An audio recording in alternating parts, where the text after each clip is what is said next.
Glória a Deus. Vamos nos colocar de pé em reverência à palavra.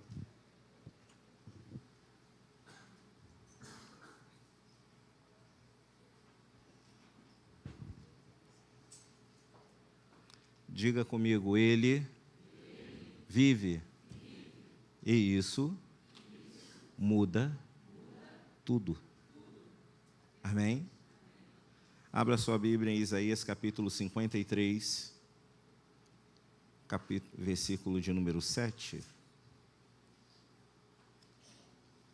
Isaías 53, profeta Isaías 53, versículo 7.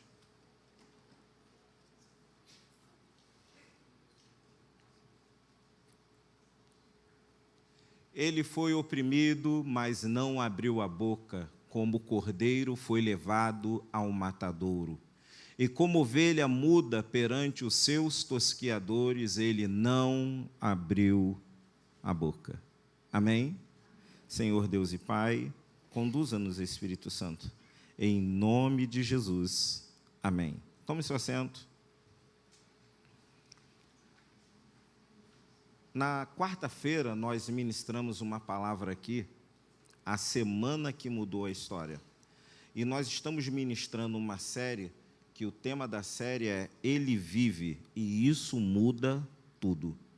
E hoje nós vamos ministrar esta palavra, porque ela é bem propícia para o dia de hoje, domingo de Páscoa, domingo de ressurreição, de celebrarmos a ressurreição de Cristo.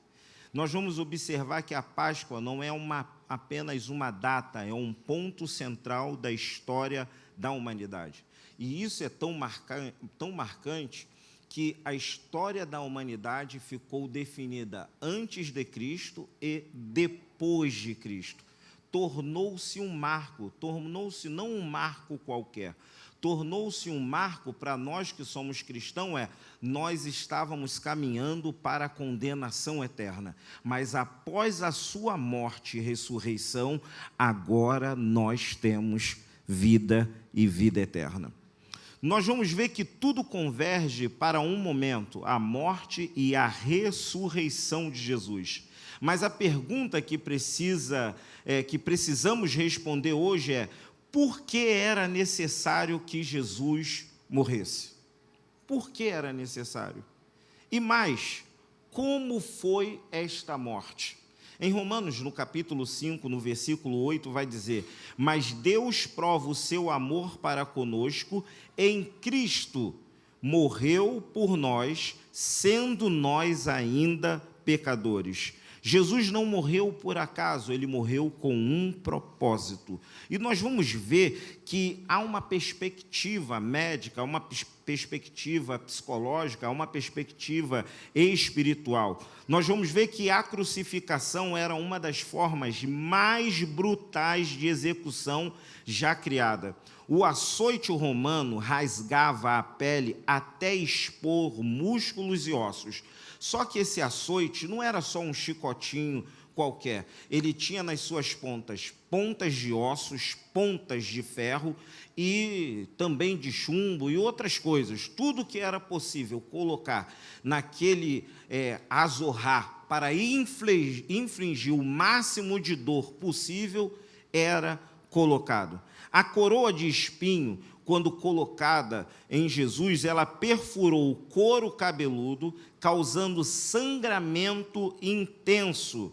Os pregos atravessaram nervos, provocando dor extrema, uma dor semelhante ao choque elétrico contínuo.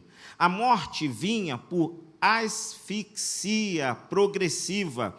A vítima precisava se erguer sobre os cravos que estavam sobre os seus pés e respirar.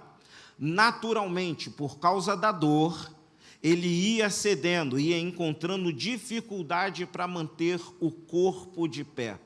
Então, o que acontecia? Ele ia asfixiando aos poucos até chegar à morte. Nós vamos ver que o Senhor Jesus, ele passou por todo esse processo. E talvez falar isso para alguém talvez seja assim apavorante. Pastor, por que o senhor precisa descrever a maneira como Jesus morreu? Para que você não esqueça o preço que ele pagou, para que eu não esqueça tudo que ele sofreu, para que eu, hoje, você estivéssemos aqui, hoje sentado na nossa cadeira confortável, no nosso ar-condicionado, dizendo que somos perseguidos, porque alguém diz alguma coisa e se esquecendo que ele pagou um alto preço. No Salmo 22, versículo 14 e 15, vai dizer: como água me derramei, todos os meus ossos se conjuntaram, a minha língua se pega ao meu paladar. É interessante que no momento da crucificação, quando o transpassaram, porque havia um hábito, depois que a pessoa era crucificada, que ela estava ali crucificada, e que ela era declarada morta, ela só podia ser declarada morta depois que uma lança fosse transpassada sobre ele, sobre aquela pessoa. Só que, lembra que na quarta-feira eu ministrei aqui, e eu falei aqui um versículo no Evangelho de Lucas, que Jesus vai declarar assim, ó: ninguém toma a minha vida, eu o dou. Jesus não foi vítima, ele foi voluntário para o sacrifício da cruz. Quando transpassaram ele com a lança, ele já havia entregue o espírito dele na mão do Pai. E a Bíblia vai dizer isso: em tuas mãos entrego o meu espírito. Quando ele entrega o espírito na mão de Deus, ele inspirou e morreu. E ali, foi consumado o sacrifício da cruz. Jesus morreu consciente, sentindo tudo, até o último segundo. Antes da cruz, houve o Getsemane, porque não foi só pegar Jesus no Getsemane e crucificá-lo na cruz. Ele sabia que ia morrer. E na quarta-feira eu falei aqui, imagina só se você soubesse que em 5 dias você ia morrer. Às vezes, quando a gente vai ao médico, a gente recebe um diagnóstico não tão agradável, a gente já fica com aquela pulguinha atrás da orelha, já fica temeroso, já vai lá no Google, E agora tem uma galera que pega o exame, pega alguma coisa que o médico falou e bota lá no GPT, para ver o que quer dizer aquilo, que tamanha ansiedade de saber se vai viver ou morrer. É ou não é verdade? Imagina a angústia de Jesus sabendo que em 5 dias ele ia morrer. E não apenas sabendo que ia morrer, ele sabia como iria morrer. Imagina.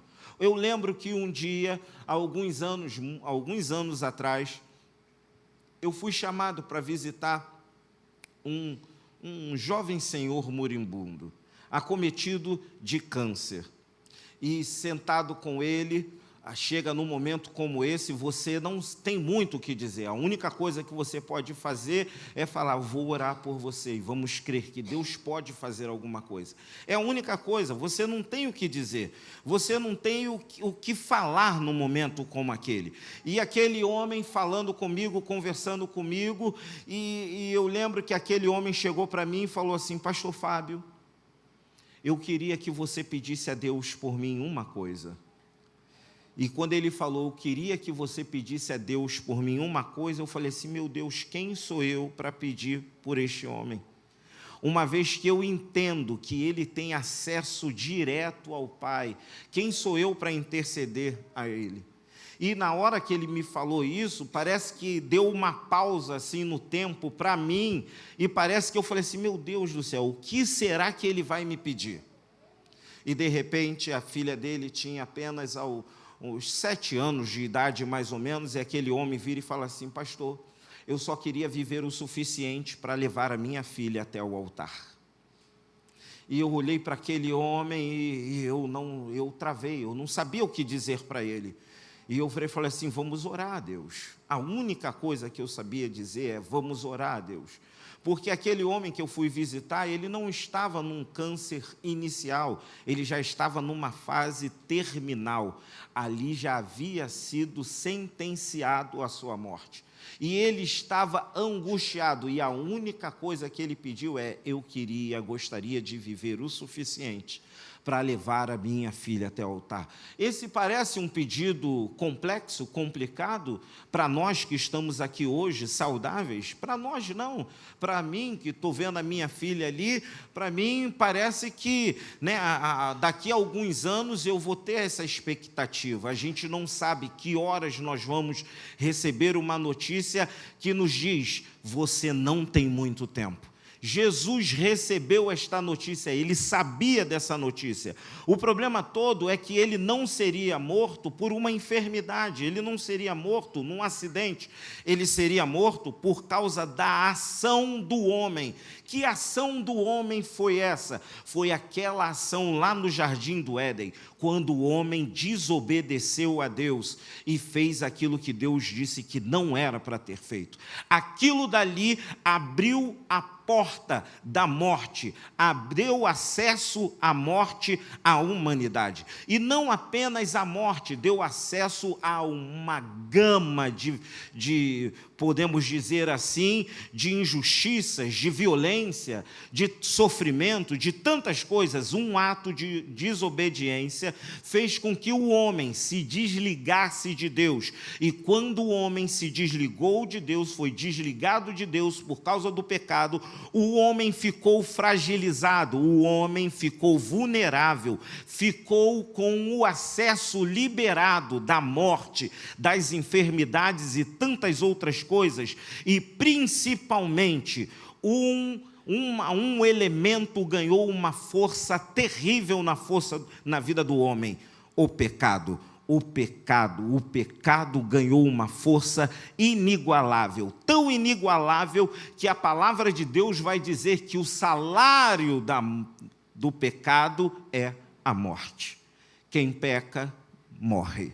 Só que agora, em meio àquela sentença de morte por causa do pecado, o Senhor nosso Deus declara uma coisa: e da semente da mulher sairá um que pisará a cabeça da serpente.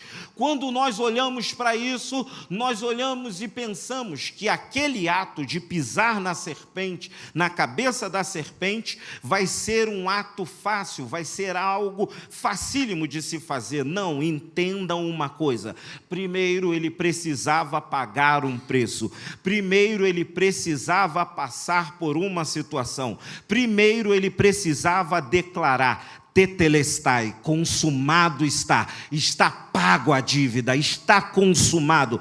E para dizer isso, ele precisava pagar um preço que nenhum homem na terra seria capaz de pagar. E entendam uma coisa: a palavra de Deus vai nos dizer que nós não fomos comprados com ouro, não fomos comprados com pedras preciosas, nós não fomos comprados com riquezas desta terra. A palavra de Deus vai nos ensinar o seguinte: que se alguém tentasse usar as riquezas desta terra para resgatar uma única vida, essa riqueza não seria suficiente. Aquela pessoa estaria falida. Entenda uma coisa: a família Rockefeller, que é considerada uma das famílias mais ricas da humanidade e uma família com grande influência em todos os cenários do mundo, a riqueza desta família não seria suficiente para resgatar a sua vida. Entenda uma coisa: toda a riqueza que Salomão adquiriu e acumulou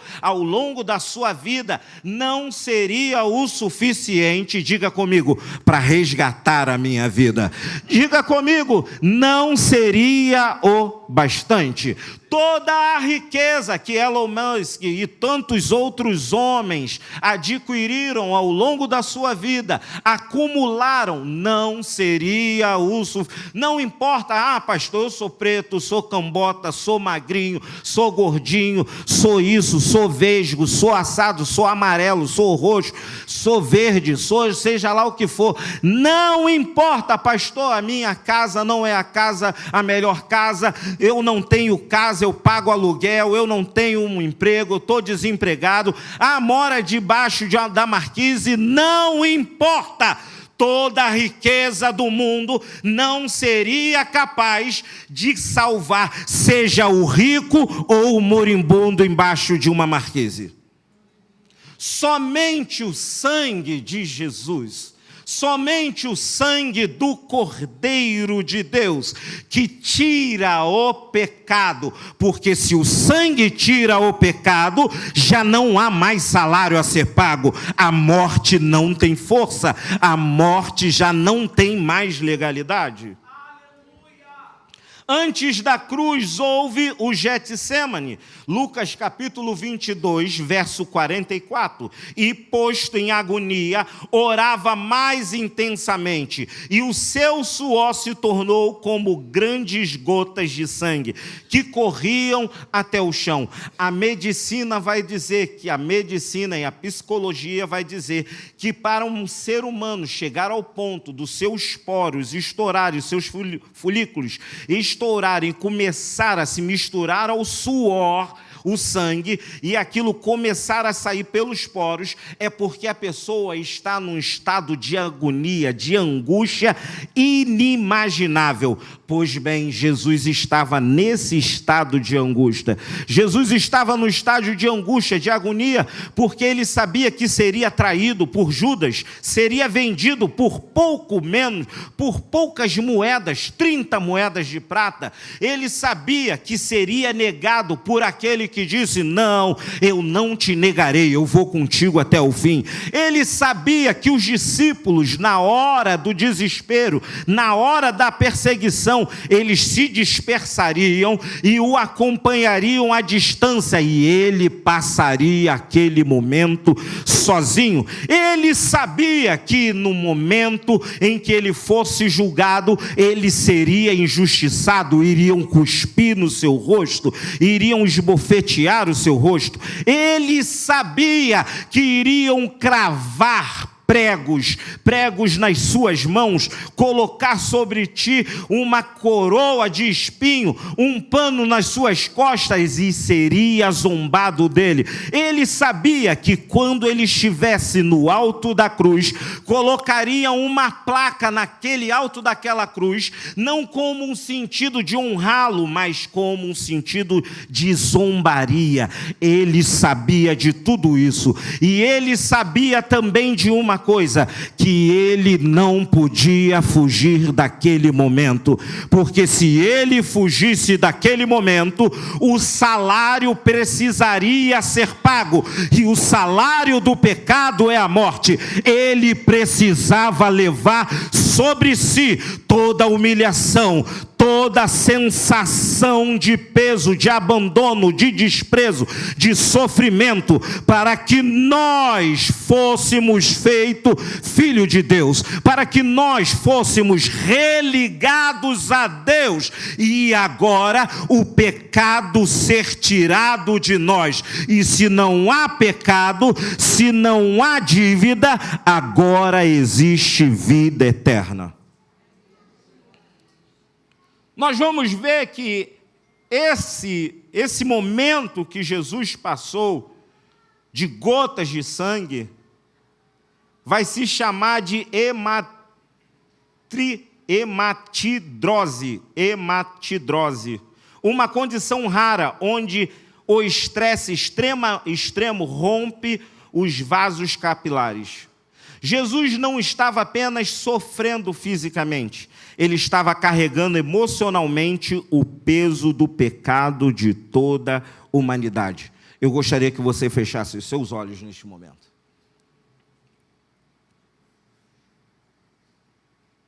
Pense, hoje é dia 5 de abril. Pense nos pecados que você cometeu até aqui. Traga à sua memória as palavras, os atos, comportamentos, lugares. Pense. Trouxe à sua memória o que você falou, o que você fez, a quem você fez, como você fez. Pensou? Então, todo esse peso. Vamos lá, eu quero lhe perguntar algo. Você sentiu vontade de se esconder, lembrando daquilo que você praticou nesse momento? Você sentiu vergonha daquilo que você praticou, pensou, falou? Você sentiu vergonha? Então, todo esse peso e muito mais coisas inimagináveis estavam sobre os seus ombros. Não era o peso de uma cruz de madeira, era o peso dos nossos pecados. Na cruz aconteceu algo invisível aos olhos humanos, 2 Coríntios capítulo 5, verso 21, olhe para mim. Aquele que não conheceu o pecado, ele não conheceu o pecado, e fez pecado por nós, ele assumiu uma dívida que era nossa, para que nele fosse feito justiça de Deus. Deixa eu te falar, o castigo que estava sobre ele, esse castigo que hoje nós temos paz, sabe, hoje nós temos paz em dizer assim, ó, eu sei que ele vive, é por isso que eu posso crer no amanhã, eu sei que o meu Redentor vive, eu tenho paz de que eu posso sair daqui e me acontecer alguma coisa, eu vou me encontrar com Ele. Essa tranquilidade de saber da onde eu vim e para onde eu vou, sabe, essa paz que eu tenho hoje, eu só tenho essa paz porque Ele levou sobre si o castigo que era para nós. Era para nós. No início do culto foi cantado, o condenado era você. Pastor, o que é isso? O senhor quer me deixar no climão? Sim, eu quero deixar você no climão, para você entender que a Páscoa não é coelhinho da Páscoa. Para nós não é isso. Sim, podemos utilizar o chocolate, gostamos do chocolate, legal, mas entenda uma coisa, a morte, sabe o que é? A morte foi vencida, a Páscoa é a representação, nós iríamos receber um castigo, estava definido, mas Ele veio e assumiu o lugar de castigo em nosso lugar.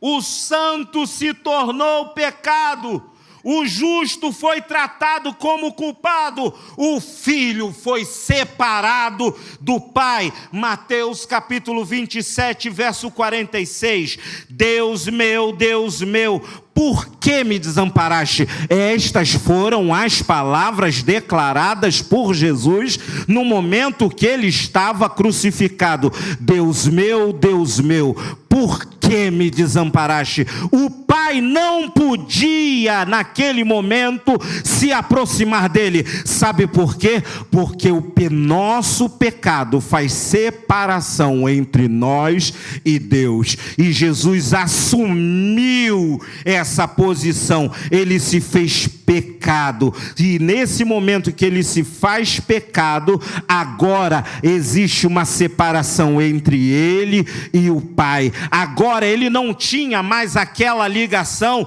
que quando ele chegou na porta do túmulo de Lázaro e disse: Pai, graças te dou porque sempre me ouve, Lázaro vem para fora, e Lázaro veio. Não, agora ele estava coberto com os nossos pecados, ele estava com o peso do nosso pecado. Agora Deus não podia se aproximar dele. Por quê? Porque Jesus se fez imundo no nosso lugar, então ele não podia se aproximar daquele que é santo.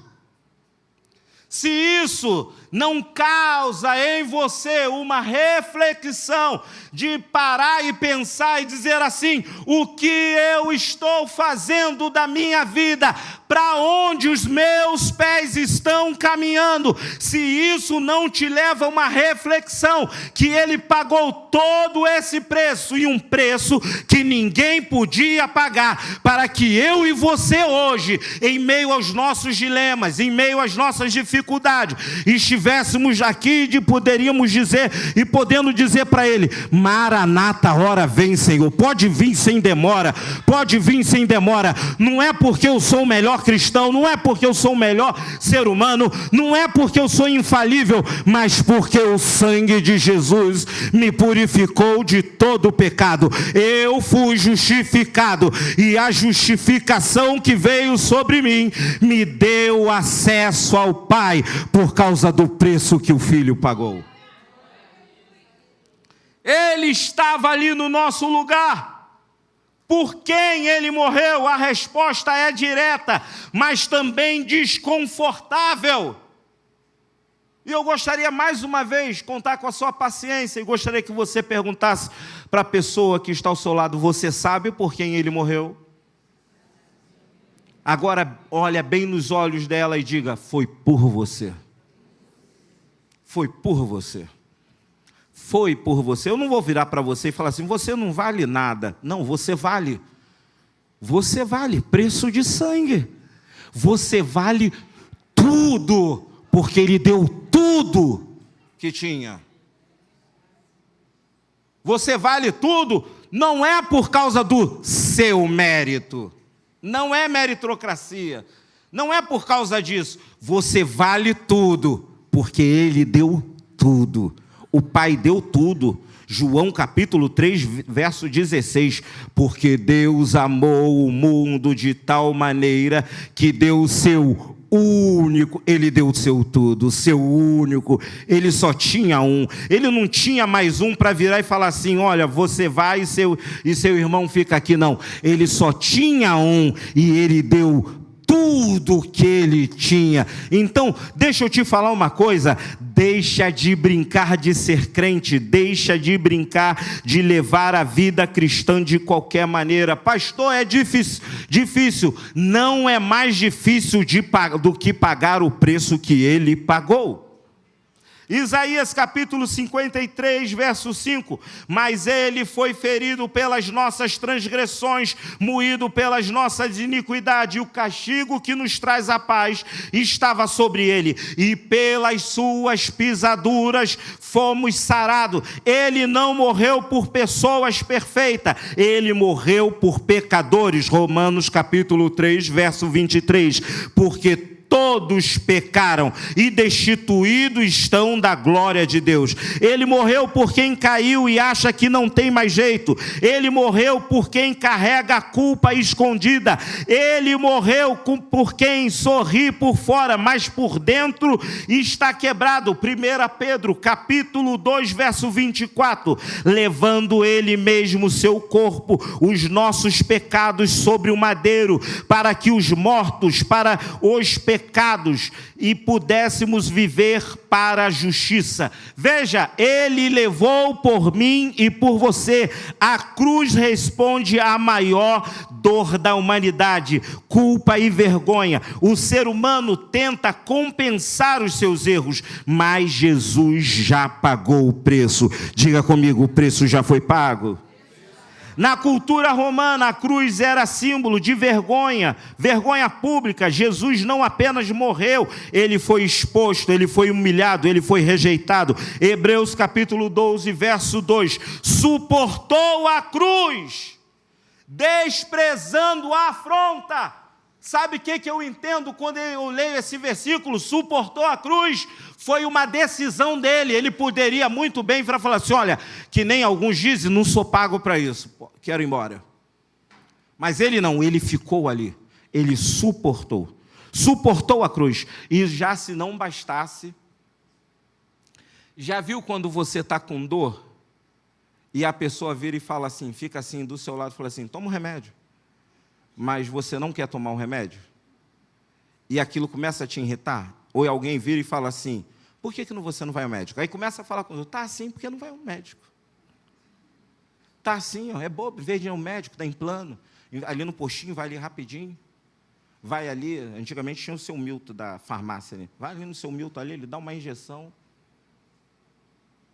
Está aí assim porque é um bobão, gosta de sofrer. Isso já nos causa irritação, é ou não é verdade? A afronta de Jesus foi diferente. Ué, tu não diz aí que é filho do Deus Altíssimo? Ué, se tu é filho do Deus Altíssimo, desça daqui, salva não apenas a si mesmo, e salva nós também. Tu não está dizendo aí que é? Jesus não disse nada, mas botaram uma placa lá dizendo que ele era. Mas ele era, de fato. Só que ele precisava pagar um preço. Ele não podia recuar ao preço. Ele não podia recuar aquele sofrimento. Ele não podia abrir a mão. Daquele momento, ele suportou a cruz e, desprezando a afronta, ele não respondeu. A única coisa que ele respondeu, sabe o que foi? Quando alguém resolveu defender ele e dizer assim: para de falar besteira, tu não está vendo que ele está aqui na mesma condição que nós? Só que o caso dele, ele não fez nada por estar aqui. Nós fizemos. E aí, sabe o que um dos ladrões responde? Silêncio, depois da resposta daquele homem. Mas aí aquele ladrão vira para Jesus e fala assim: mestre, lembra-te de mim quando entrares no teu reino? Jesus, a única coisa que Jesus respondeu para aqueles homens era: ainda hoje estarás comigo no paraíso. Mesmo no momento de dor em que ele podia espraguejar, às vezes no momento de dor nós somos irritadíssimos, é ou não é verdade? No momento de dor, quem nos suporta? Nem nós mesmos, além dos nossos dramas, além de sermos dramáticos, nós dizermos que vamos morrer. Você nunca passou por isso? Você que é homem, levanta a mão assim, comigo. Nós somos especialistas nisso. E não é? Nós somos especialistas. Elas não sabem o peso de uma dor de cabeça, não sabem, de uma unha encravada. Elas não sabem. Não sabem o sofrimento. É ou não é verdade? Olha, há uns dias atrás, aí eu estava na reunião de dirigentes de congregações lá na sede, aí o irmão chegou lá, deu uns biscoitinhos apimentados, e eu estou naquela dieta, né? E aí ele me deu os biscoitinhos, aí eu fui me atrever a comer os biscoitinhos apimentados. Irmão, eu cheguei em casa, eu rolava no chão de dor. Eu rolava no chão de dor e falei assim: ai meu Deus, acho que eu vou morrer. Eu rolava de dor no chão. E a Helena achou que era brincadeira de cavalinho. Imagina, aí a Helena falou assim: o que você quer, um Buscopan? Eu falei: eu tomei Buscopan, eu tomei boldo, irmão, eu tomei água, tomei soro, eu tomei tudo que eu podia tomar, e parecia que não passava. De tal maneira que eu comecei a passar mal numa segunda-feira, na quinta-feira eu ainda estava com a barriga dolorida. Nós entendemos de dor como ninguém.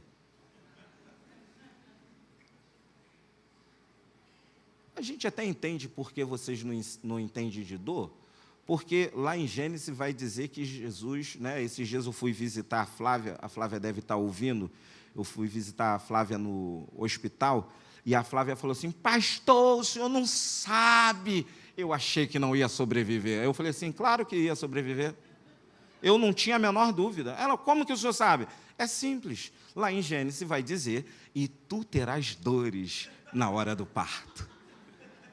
Está escrito lá. Não disse: você vai morrer na hora do parto. Não, tu terás dores. Então, tu sobreviveu. Eu sabia, eu tinha certeza. Quem nunca ia sobreviver seria eu. Eu nunca sobreviveria um negócio desse.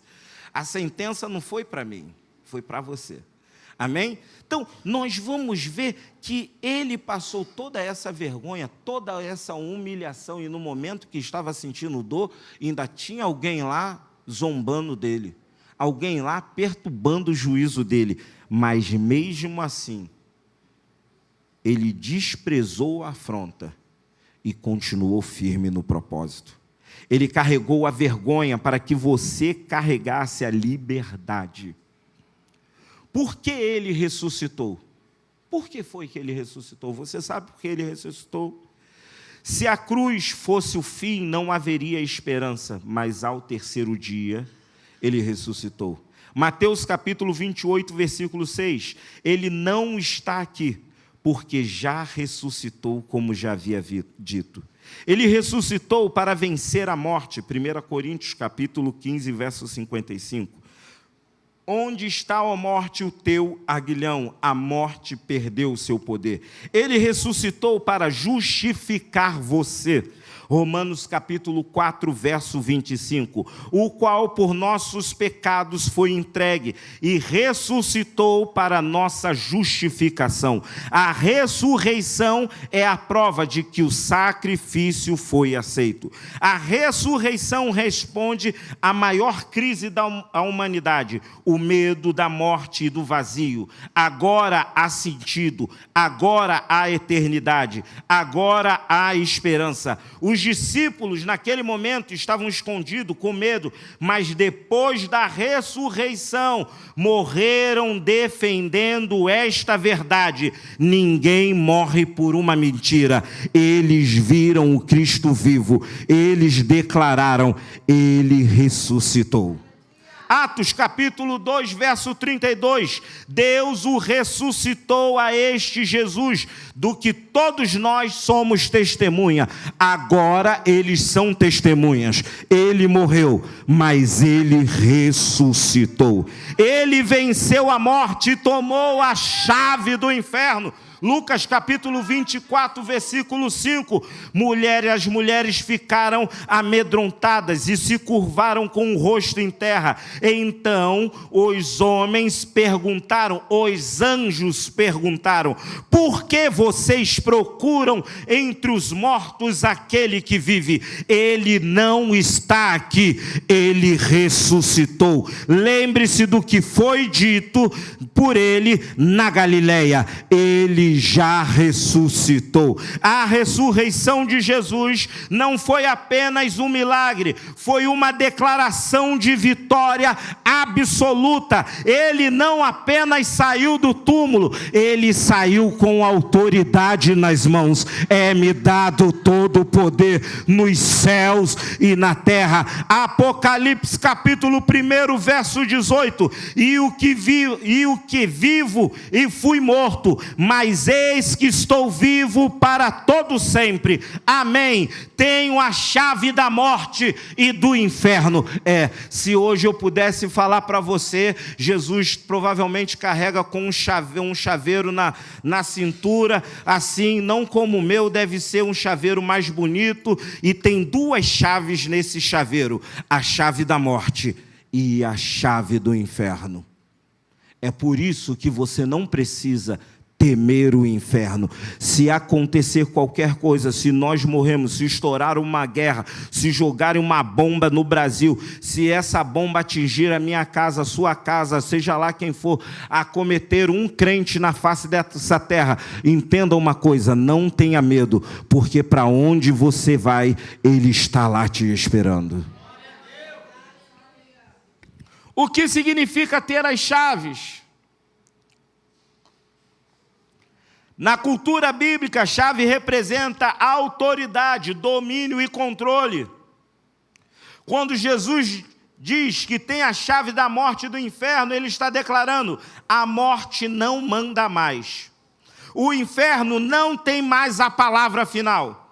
O destino eterno não está mais na mão do pecado. Agora, esse salário não é mais seu. Estas são as minhas armas, a vida eterna. Entenda, ele venceu a morte. A morte sempre foi o maior medo da humanidade. Hebreus capítulo 2, verso 14 e verso 15, para que pela morte aniquilasse o que tinha império da morte, isso é, o diabo, o livrasse todos os que com medo da morte estavam por toda a vida sujeitos à escravidão. A morte escravizava. E a morte escravizava mesmo. Você quer ver uma coisa? Um imperador chinês do período Ming, um dia um homem disse para ele, um daqueles cientistas da época, época, né, disse para ele que se ele tomasse um determinado líquido, ele iria viver para sempre. E aquele líquido que aquele homem tomava em porções diárias era mercúrio. Ele estava tomando um veneno, achando que ia viver para sempre. E a vida dele foi curta. Tem gente que, com medo da morte, faz várias coisas, faz várias promessas, várias situações, procura os melhores médicos, mas deixa eu te falar uma coisa, o único que pode deter a morte é Jesus, porque só Ele tem a chave da morte. Pastor, mas como assim? Mas e o corpo? A gente morre, pastor, a gente morre. O Senhor está dizendo que Jesus venceu a morte, que Ele tem a chave da morte, mas a gente continua morrendo. Entenda uma coisa, a morte física, essa matéria, ela vai continuar voltando ao pó, mas um dia Ele virá nas nuvens com um alarido de glória, e aqueles que morreram primeiro no Senhor, esses ressuscitarão e encontrarão com eles nas nuvens. Entenda uma coisa, quando nós aqui fechamos nossos olhos, nós chegamos do outro lado, com Ele nos recebendo.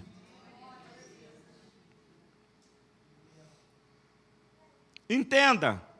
Agora, para quem está em Cristo, veja o que está escrito em 1 Coríntios, capítulo 15, verso 54, verso 15. Tragada foi a morte na vitória. Onde está, ó morte, os teus aguilhões? Onde está, ó inferno, a tua vitória? Aonde está? Quem é a morte perto do nosso Deus? Quem é o inferno perto do nosso Deus? A morte deixou de ser um fim e passou a ser uma passagem. Ele tomou a chave do inferno. Isso significa que o inferno não decide mais quem entra ou quem sai. Satanás não tem autoridade no final. A condenação foi vencida na cruz. O preço foi pago. Colossenses capítulo 2, verso 14 e 15.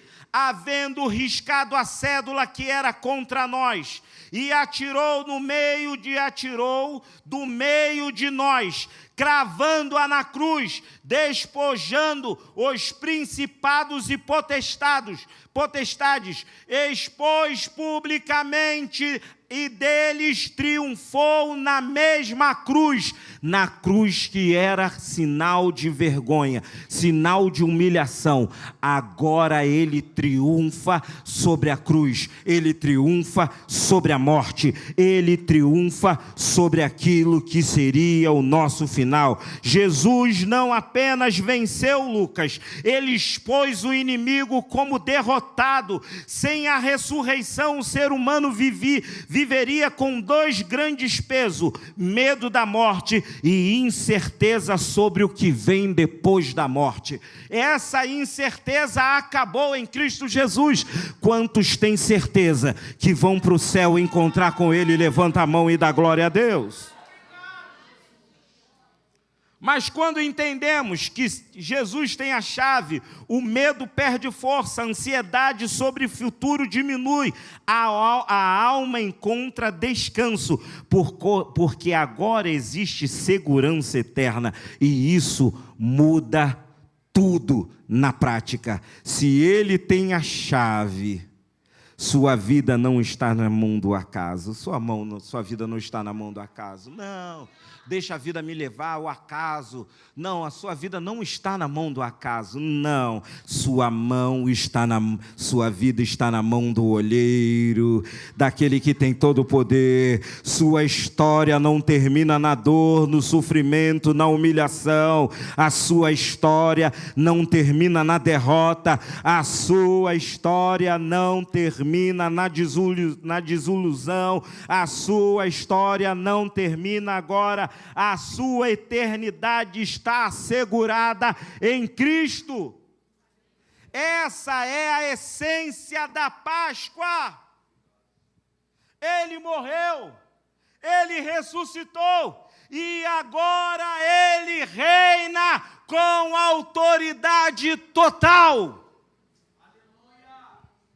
A cruz foi o pagamento, o túmulo vazio foi a prova, e as chaves na mão de Jesus são a garantia. A morte foi vencida, o inferno foi derrotado e a vida eterna foi liberada. Por isso, Ele vive e isso muda tudo. Se coloque de pé. Hoje não é apenas sobre ouvir, é sobre responder. Jesus morreu por você, mas você precisa decidir viver para Ele. Apocalipse capítulo 3, verso 20. E eis que estou à porta e bato. Se alguém ouvir a minha voz e abrir a porta, entrarei em sua casa. Se você deseja entregar a sua vida a Cristo, recomeçar, ser perdoado, ter uma nova história, levante a sua mão e venha aqui à frente. Sim, pastor, eu quero ter uma nova história. Eu quero realinhar a minha vida com Ele. Eu quero retomar a minha caminhada. Eu quero reforçar a minha aliança com Ele. Vem aqui. Pastor, eu quero ser perdoado, eu quero recomeçar, ter uma nova história. Tira as cadeiras aqui para mim, por favor. Vem à frente, eu quero orar por você.